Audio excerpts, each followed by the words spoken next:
Assalomu alaykum. Yaxshimisizlar, charchamayapsizlarmi? Yana o'sha Makka mavzusi.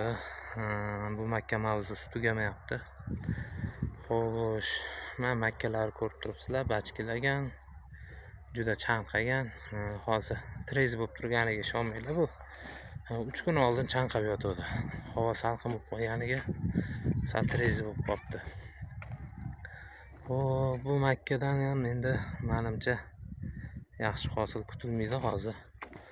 Aka dorisini solib suv ochishga tayyorlayapti-yu. Bu bachkisini olib keyin sug'arish kerakmidi?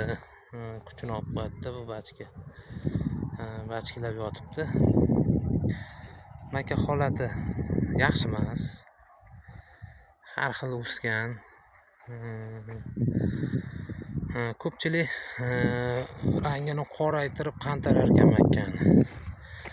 O'zimizni joylari Makkalari shunaqa qilardik oldin, lekin bu amerikanskiy Makka o'sha 832 dan ekilgan bunga ham. Buni qantarish yaxshi emas. Buni qantarib bo'lmaydi. Suvni vaqti-vaqtida qo'yib turish kerak. O'tini o'lguncha qantarsa yetadi. Juda suvli qantarish kerak emas. Mana e'tibor beringlar, mana qulpni ekilgan bu yog'iga bu yog'i zaxlab suv ichgan. Mana bu holati zo'r. Mana chekkalarini bir tekisda turibdi. Holati yaxshi. Har holda zax kelgan, tanalari baqot-baqot bo'lib turibdi. Rangi qora bo'lmasa ham bu chekkani mana rangi ochroq, mana yoqda qorayib. Rangi sal och, yo'q qaraydi, lekin Makka sifati yaxshi bu chekkaniki.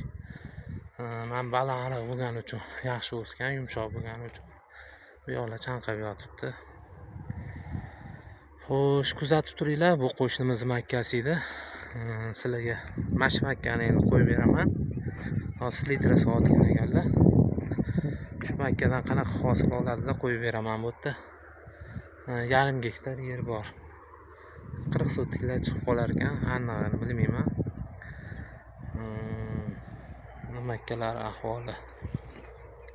Qani bu sug'arsinlar, qanaqa o'zgaradi. Mamutlar mana yaxshi bo'ladi.